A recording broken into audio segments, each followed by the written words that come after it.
Hay una distancia enorme entre el idealismo romántico de algunos manuales y la cruda realidad de nuestra lucha diaria contra el pecado. Para poner los pies sobre la tierra, hoy nos metemos de lleno en el capítulo 13 de la Confesión de Fe, la santificación. La leña ya está seca, el mate está listo, así que acompáñenos en esta nueva charla. Esto es Teología de Fogón, Fogón Reformado.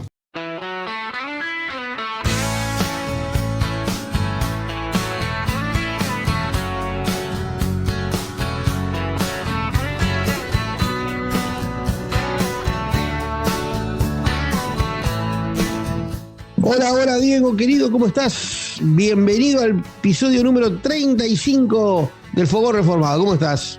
¿Cómo va, Pedro? ¿Todo tranquilo? ¿Qué episodio tranquilo. ¿Qué episodio se viene? Capítulo 13 de la santificación. Muy bien, 3 puntitos a desarrollar que la verdad vienen bien cargados. Y como siempre, antes de meternos de lleno en el estudio, el saludo que corresponde. Señor Damián Tempone, le mando un saludo acá desde la parte más hermosa del país. ¿Qué estás en Colonia? Pero me hubieras pasado por casa. Diego, estás siempre bien invitado. Dijiste la parte más hermosa, pero sí estabas en Maldonado, en la playa esa. Que ahora es horrible, viento bárbaro, agua, un frío de la masita. Acá en Colonia estamos protegidos por las murallas históricas de nuestro departamento. Esta es la época más linda para venir a Piriápolis. Es una paz, es una tranquilidad espectacular. Déjame bueno, hacer eso te lo concedo. Meter un chivo porque yo trabajo del turismo y si puedo levantar un poco la cantidad de gente que hay ahora. Y para colmo, yo que soy tu amigo, te doy guaca como loco. Así no funca, no marcha la cosa. No. Señor, amigos, también Piriápolis es un lugar muy lindo. Pero Piriápolis como algo de Colonia allá, en el este. Bueno, y después el centro espiritual en San Carlos, ¿no? Que esto es donde tenemos la iglesia Sólido Gloria. Iglesia Presbiteriana Sólido Gloria, ahí en la ciudad de San Carlos. Visítenla, amigos, los que andan a la vuelta por el este, vale la pena. Una buena congregación, sí, señor. Bueno, vamos a entrar en materia entonces, ahora sí, hablando un poco en serio. ¿Sí? ¿Te acordás hace unos episodios que tuvimos aquel encuentro con Salomón Tavares? Me acuerdo, claro que sí. El pastor Salomón Tavares. Bueno, el pastor Salomón Tavares, el otro día vi un estado. Este domingo fue la primera reunión en el nuevo local. Alquilaron local ahí en la ciudad de la costa. Así que la gente que esté por ahí cerca de la ciudad de la costa, Iglesia Presbiteriana, Ciudad de la Costa, pastor Salomón Tavares, que es un crack total, la verdad. Sí, otra excelente congregación presbiteriana sí señor, para disfrutar de la fe confesional, de la fe reformada, de la fe bíblica. La verdad que sí. Hay una frase que creo que se le atribuye a Paul Washer, si yo no estoy mal, si no corregime, que dice: no busques una iglesia cerca de tu casa, sino una cerca de la Biblia. Porque a veces por esas comodidades perdemos mucho. Mucha bendición, así que acerquémonos. Dios mediante, en algún momento también podremos disfrutar de tener una iglesia reformada por esta zona también. Estamos orando. Otrora, en otras épocas, en otro siglo, un departamento que era de mayoría reformada en su momento, pero ahora vuelve, como todo, vuelve. El resurgir, vamos por eso. Bueno, Pedro, ¿te parece si nos metemos en el texto? De repente, no sé cómo querés hacer, pero yo creo que empezaba leyendo yo esta vez. Bueno, adelante. Así que le vamos a dar Confesión de Fe de Westminster, capítulo número 13, el punto 1, dice de la siguiente manera: los que son eficazmente llamados y regenerados, al tener un nuevo corazón y un nuevo espíritu creado en ellos, son además santificados real y personalmente en virtud de la muerte y resurrección de Cristo, por su palabra y su espíritu que mora en ellos. El dominio de todo el cuerpo de pecado es destruido, y los diversos deseos de éste son debilitados y mortificados más y más. Así los santificados son vivificados y fortalecidos más y más en todas las gracias salvíficas para la práctica de la verdadera santidad, sin la cual nadie verá al Señor. Bueno, un precioso punto, verdaderamente. Y aquí lo que estamos viendo es que todos aquellos que son llamados y regenerados, los que efectivamente podemos resumirlo en los que son los elegidos de Dios, al tener un nuevo corazón dado por Dios y un nuevo espíritu que ha sido creado por Dios en ellos, son santificados realmente, porque la presencia del Espíritu Santo obra eficazmente en ellos. Y no es una cosa genérica, sino que es una cosa individual que habita en cada creyente, en cada nacido de nuevo, y eso es en el obrar de la muerte y resurrección. Ese es el poder que vivificó a Cristo, es el poder que nos santifica a nosotros. Bueno, vaya que si hay poder en eso, ¿verdad? Y ahí tenemos la instrumentalidad. La forma en la que somos santificados es a través de la observación de su escritura, de la obediencia, de la lectura naturalmente, de la meditación y luego la puesta en práctica de la escritura, y el Espíritu Santo que obra en nosotros, como hemos dicho en otras veces, voliciones o voluntades santas. Va cambiando nuestra inclinación natural a la carne y a la pecaminosidad y va ingresando en esas voliciones santas que empiezan a combatir y a tratar de prevalecer sobre nuestra vida diaria, sobre las tendencias naturales de este cuerpo aún no redimido. Entonces, el dominio de todo el cuerpo del pecado es destruido. ¿Por qué? Porque el pecado ya no reina en nosotros. Si somos realmente salvos, el Espíritu Santo va a obrar.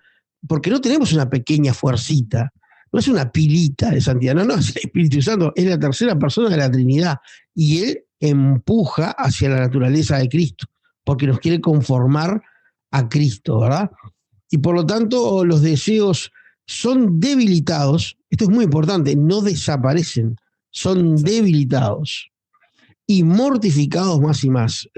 Aquel concepto de la mortificación de la carne que los puritanos manejaban tan bien y que en el cristianismo moderno se ha perdido por completo.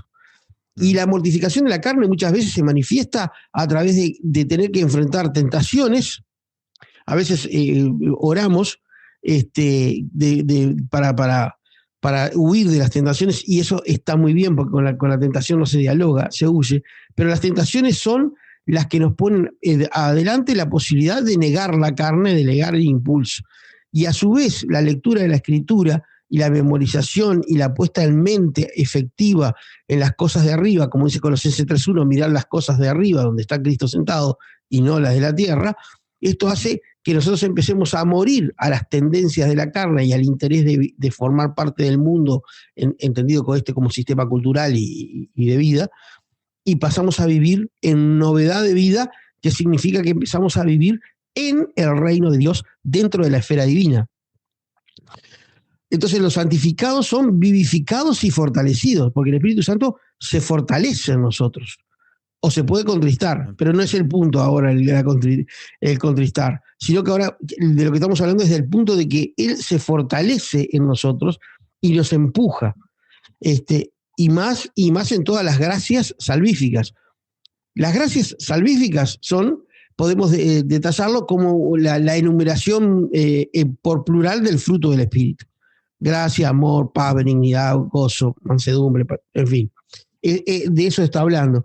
Para la práctica de la verdadera santidad. Obviamente que esto no se alcanza en este estadio, en esta etapa, de manera perfecta, porque siempre el hombre de carne está allí, y eso nos hace débiles. No obstante, sí se puede vivir una vida de santidad creciente.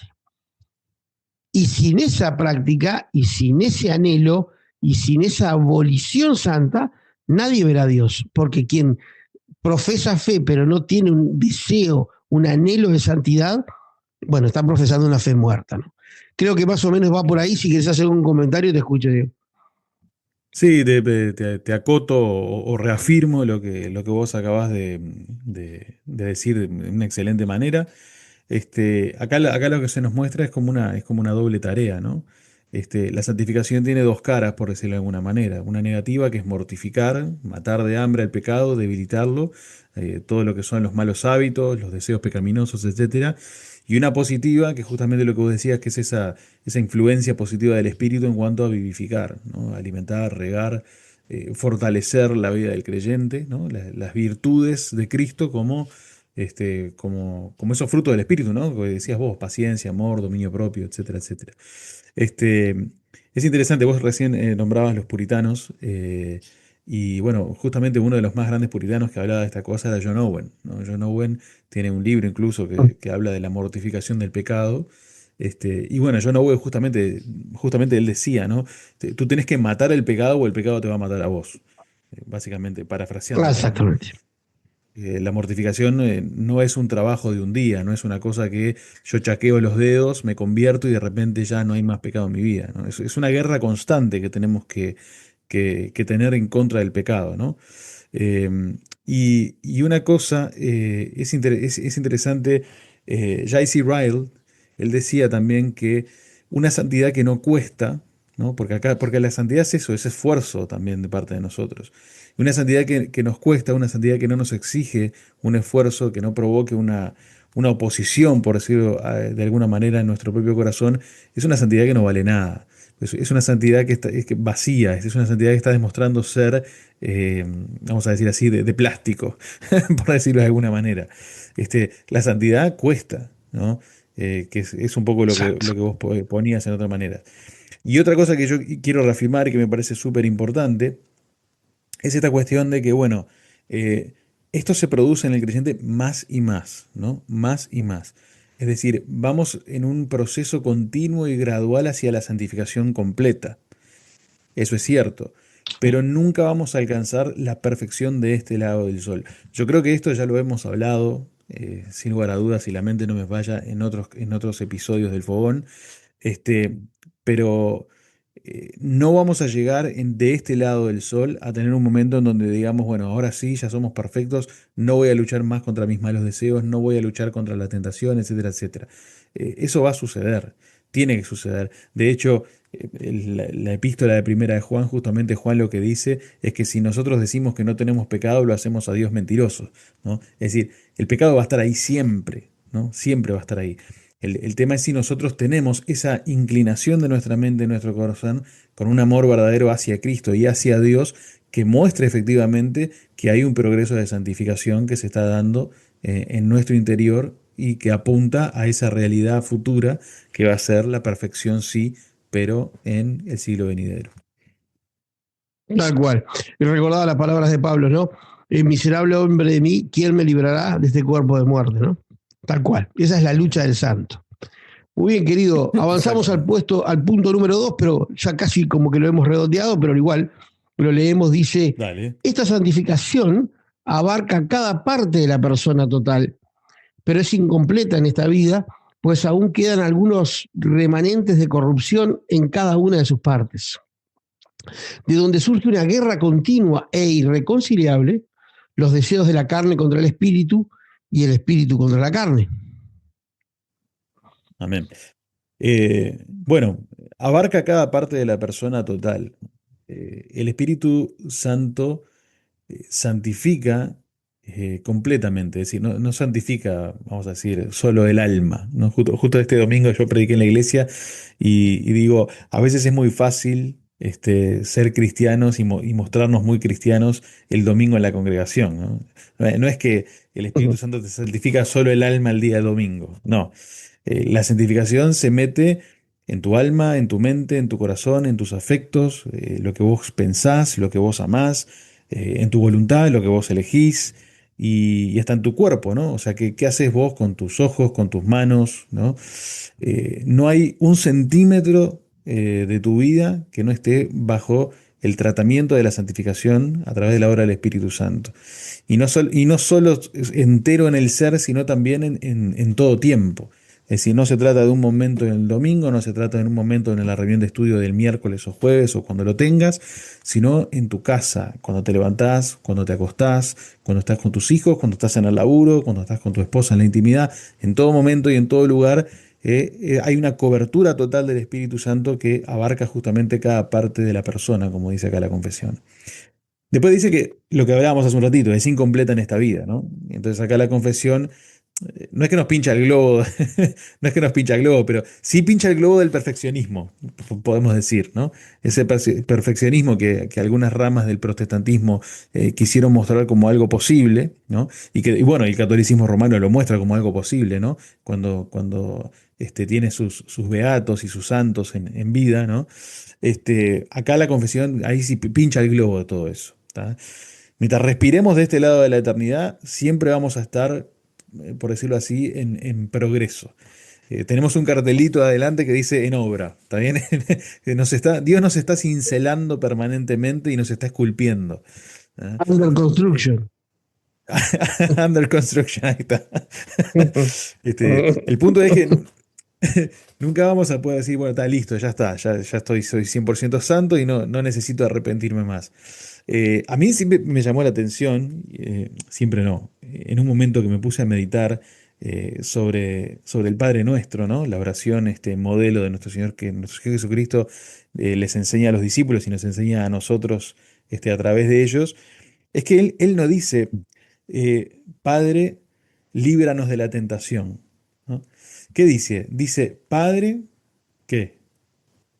No nos metas en No nos dejes tentación. caer en tentación. No nos metas en O no tentación nos o no nos metas dejes caer también. en tentación. O no nos dejes caer en tentación, mas líbranos del mal. O sea, la libertad no es de la tentación, la Exacto. tentación va a estar ahí, ¿no? Lo que nosotros pedimos al Padre que a través de su Tal cual. Espíritu produzca una obra en nosotros que nos libre del mal, de caer en esa tentación. Pero la tentación va a estar, evidentemente. Dice ahí, ¿no? Remanentes de corrupción en cada una de sus partes. Exactamente. Ah, pensé que ibas a agregar algo, perdón. Dice Ujú. remanentes de No, corrupción no, adelante, adelante. en cada una de sus partes. Em, ¿Por qué es incompleta? Bueno, porque así como la gracia toca todo el ser, el pecado original también había manchado todo el ser. Bien, o sea, venimos manchados y venimos desfigurados de origen, de principio y en todo nuestro ser. Entonces, cuando nos convertimos, la mente fue renovada, pero a veces sucede que en esa mente renovada, que está, como dijimos recién, under construction, en construcción, en obra, hay cosas que quedan que son remanentes, ¿no? O sea, es decir, yo me tengo que cuidar de no ver lo que no, de lo que no es piadoso, yo me tengo que cuidar de no hacer lo que no corresponde, pero es una tentación en Exacto. mí y caigo, ¿no? Y yo agregaría que Entonces, cuando caigo, tengo que arrepentirme. Y ese exacto. ejercicio de arrepentimiento y contrición también es muy positivo para la santificación. Claro. No, y en cada pecado que vos cometés, te das cuenta de que, evidentemente, cuando vos vas en arrepentimiento, lo que estás evidenciando es que hay un amor sincero de parte tuya hacia Dios, que es evidente, ¿no? Pero el hecho de que te arrepientas también te muestra de que tú fuiste egoísta. Aún amando a Dios, quedan cosas en vos que demuestran que te amás más a vos mismo que lo que amás a Dios, amás al prójimo. Entonces, Tal es cual. eso, ¿no? Por eso dice cada vez más y más, cada vez más y más. ¿Ah? Es decir, en cada rincón sano de nosotros todavía queda un poco de ese polvo viejo que está ahí, que no se va del todo, pero que ya se va a ir, que tenemos la esperanza que se va a ir, esa es nuestra esperanza. ¿No? Y por último dice, Amén. habla ahí de una guerra continua e irreconciliable. ¿Ya? Esto me gusta mucho, porque el Espíritu Santo no firma un armisticio contra el pecado, ¿tá? No hace un tratado de paz contra el pecado, ¿tá? No hay empate acá. Este, Adentro nuestro hay una guerra. Hay una guerra que es a muerte y que es real. ¿Tá? La nueva naturaleza nuestra, que vino cuando el Espíritu Santo entró en nuestro corazón, va a tirar siempre para Dios, y nuestra vieja naturaleza, nuestra carne, va a tirar siempre para el enemigo y para el pecado, ¿no? O sea, se va a ir al barro. Y lo más loco de todo es que tener esta guerra dentro es la mayor prueba de saber que nosotros estamos en la fe. ¿No? A veces, Amén. a veces Sí, hay tal gente, cual. hay veces hay gente que se cuestiona, estaré en la fe porque estoy permanentemente luchando contra mi pecado y la tentación y caigo y me levanto. Bueno, justamente el hecho de que estés luchando, si hay un deseo sincero de luchar a muerte y seguir peleando y caerte y levantarte y caerte y levantarte, eso te muestra de que estás vivo en Dios. ¿No? Porque si no, no te levantarías más. Estarías muy contento en tu pecado y revolcándote en el barro de la mugre. ¿no? exacto. No habría ninguna lucha. Claro, los muertos no pelean. El que pelea es el que está Exacto, vivo. Entonces, exactamente. bueno, de eso es lo que quiere decir con eso, con esa guerra continua e irreconciliable, que son esos deseos de la carne, como dice ahí la confesión, contra el espíritu y el espíritu contra la carne. No sé si querías agregar algo Perfecto. más, Pedro, pero No, perfecto. Lo has resumido muy bien y me parece que está claro. O sea que todo lo que podría agregar sería básicamente sobre lo mismo y me parece útil dejarlo así porque ha sido bien claro expuesto. Pasamos entonces al punto número 3. dale. Y leemos que dice de la siguiente manera. En dicha guerra, aunque los restos de la corrupción prevalezcan mucho por algún tiempo, sin embargo la parte regenerada vence mediante el continuo suministro de la fuerza del Espíritu Santificador de Cristo, de manera que los santos crecen en gracia, perfeccionando la santidad en el temor de Dios. Amén, amén. Y bueno, es lo que hablábamos. Donde hay vida, hay progreso. Cualquier planta, cualquier semilla que germina, crece. Y el crecimiento es lo natural en el cristiano. Y la madurez es lo natural en el cristiano. Una creciente madurez. Y por supuesto que tenemos diferentes grados de madurez e incluso diferentes grados de alcance de la santificación, porque el Señor Jesús nos enseñó con claridad que algunos dan frutos a 30, otros a 60 y otros al 100. O sea, es claro que todos vamos desarrollándonos a diferentes ritmos, porque además no se trata de competir esto, ¿no? Es una competencia contra mi carne, una guerra contra mi carne, no contra el hermano o para que yo me compare. Pero Exacto. el asunto es que donde hay vida, hay crecimiento. Donde nace, el bebé no nace y tiene 19 años de bebé. No, ya a los 19 años no es ningún bebé, ¿verdad? Y a los 38 menos y a los 64 menos. Y se entiende que así como madura la psiquis y como madura el cuerpo humano y como madura las capacidades cognitivas y las capacidades de trabajo, bueno, así también la santidad se va volviendo más experiente porque, a ver, cualquier combate, cualquier milicia puede ingresar a una guerra sin experiencia. Y por eso es que en el primer tiempo tú puedes ser desbordado por el pecado. Siempre pasa con los cristianos que hay un primer enamoramiento, una fuerza renovadora que lo lleva todo y de repente después se viene la cruda lucha. Y ahí es cuando la milicia se demuestra que no está muy acostumbrada a pelear. Pero después de algunos tiempos, bueno, uno empieza a tener experiencias de combate y ya sabe cómo viene la cosa. Y entonces ahí es donde vemos que hay progreso y donde la parte regenerada vence, no en nuestra propia experiencia, porque no quiero confundir a la gente, o en nuestra propia sabiduría, sino en el poder constante, en el suministro constante de la munición que da el Espíritu Santo. Estoy medio bélico para él, pero bueno, es una guerra. No, Entonces pero digo, es así, es así. Es que los términos son de guerra, digo.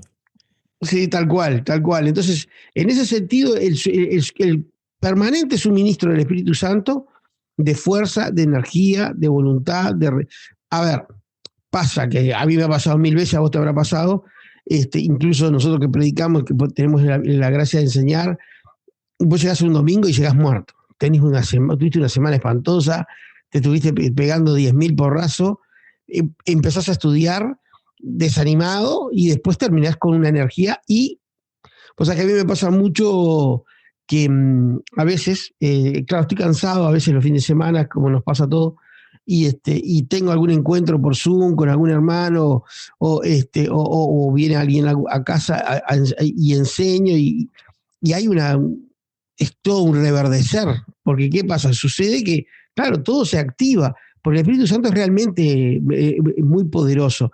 Y tenemos que reconocer que si el Espíritu Santo, esto es un reconocimiento doloroso que los cristianos tenemos que hacer, pero tenemos que hacerlo, porque esas cosas hay que mirarlas de frente, como siempre. Si no tiene más éxito es porque nosotros no lo dejamos. Si no, tendría más éxito en nosotros. ¿No? Sin lugar a Por dudas. supuesto que volvemos a decir no en el 100% porque no queremos decir cosas que no son reales, pero sí tendría más éxito y a veces nosotros somos los que frenamos ese éxito.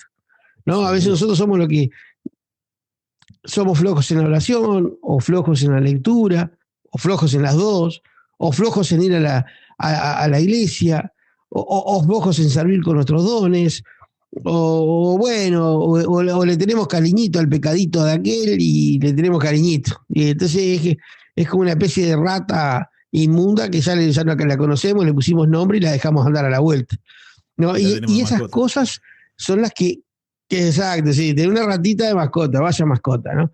Entonces, en ese sentido es que nosotros detenemos, entre comillas, detenemos o contristamos al espíritu. Pero en realidad el espíritu es una fuerza removedora e imparable.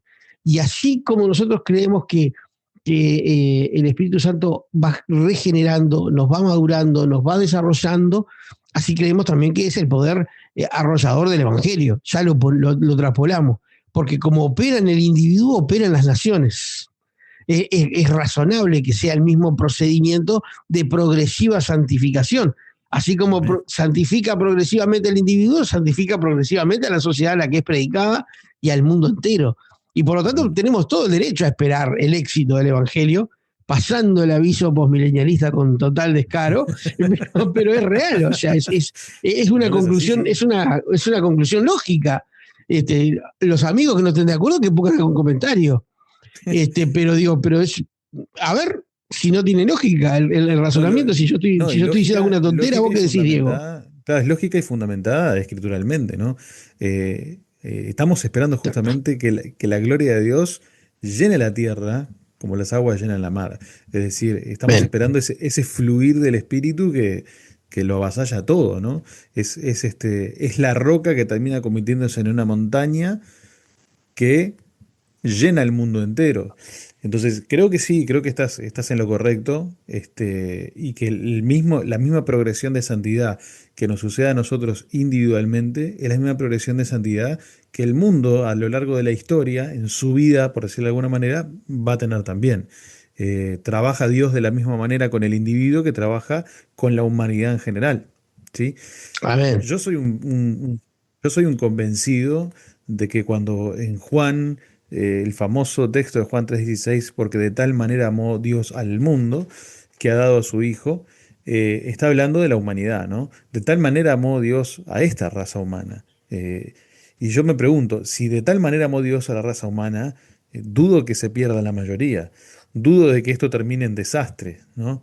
Yo creo que hay una victoria de parte de Cristo que va a hacer que ese texto tenga más sentido del que muchas veces nosotros le damos, ¿no? De que tenga más validez todavía de que muchas veces le damos. Exactamente. Es algo totalmente así. Además, cuando nosotros observamos los textos escatológicos del libro de los Salmos, porciones del Antiguo Testamento, o incluso las imágenes que nos transmite el libro de Apocalipsis, y vemos las miríadas de adoradores, no sé cómo pueden componerse las miríadas de 4 japoneses, 2 chinos, un coreano, un uruguayo, llegó el brasilero, se salvó un paraguayo a última hora. Todo rescatado como pasado por fuego. Todos como por fuego, todos semi-chamuscados por el Satanás, o sea, no cierra, ¿no? O sea, el himno de victoria gloriosa de nuestro Dios no cierra con esa visión tan tristona, ¿no? Sin irnos del tema, porque en realidad estamos hablando de la santificación, pero bueno, esto también es hablar de la santificación del mundo a través de la santificación de sus individuos, y de los redimidos, y de los llamados, y de los elegidos. Sin duda alguna, ¿verdad? Entonces, el mundo de realidad es un reflejo de los hombres que lo componen, ¿no? Los movimientos sociales son un reflejo de los hombres que lo componen, los partidos políticos, los gobiernos, o sea, no son hechos de la nada así, ¿no? Son un reflejo de nosotros. Entonces, como reflejo de nosotros, tiene toda la lógica del mundo de que siga los mismos patrones que el individuo, vamos a decir de alguna manera. Así como nosotros somos reflejo de Dios, bueno, nuestras sociedades son reflejos nuestros. Cuanto más santidad tenga el hombre, más van a reflejar nuestras sociedades la voluntad de Dios y lo que Dios quiere. O sea, es una cuestión ¿no? de traspasar la santidad, por decir de alguna manera. Exactamente, simplemente es que lo que hablábamos en los capítulos anteriores, el anterior o el otro, de que las ideas, para que funcionen hay que llevarlas hacia su extremo lógico. ¿verdad? Porque cuando vos las extremas hacia el final es cuando podés ver si funciona o no funciona con la Biblia. Porque si no, queda ahí sin una conclusión lógica. Lo que no queda sin conclusión es este capítulo, que acaba de concluir. Ya se terminó. Concluye. Concluye, sí. Por eso no queda sin conclusión. Está concluyendo en este momento, así que la verdad que fue rapidísimo y se nos fue volando este estupendo capítulo, que creo que, como hemos visto y hemos podido justo, que ha salido espontáneamente en la charla, habla de bastante más cosas que la mera santificación individual y la mera lucha individual, sino que habla en general de algunas cosas, o podemos extrapolarlas para ser más criterioso en el comentario, podemos extrapolarlas a otras cosas. Me gusta pensarlo desde hacia dónde Dios nos está llevando y cuál es el propósito de Dios, no solo con nuestras vidas, sino con las vidas de todos los que conformamos esta raza humana y de los que conformamos esta tierra que ha caído por culpa de nosotros, pero que va a ser restituida por la gran obra de Cristo. Amén, así sea. Bueno, mi querido, nos despedimos hasta la próxima semana. Entonces, ha finalizado un nuevo capítulo del Fogón Reformado. En 7 días. Y ahora está bueno. La leña estaba seca, Diego. No, pero está viniendo un frío que está lindo que esté el fogón prendido. Sí, tal cual. Sí, señor. Y con el mate bien caliente. Abrazo grande. Saludos a la familia. Chau. Dale, muchas bendiciones. Chau.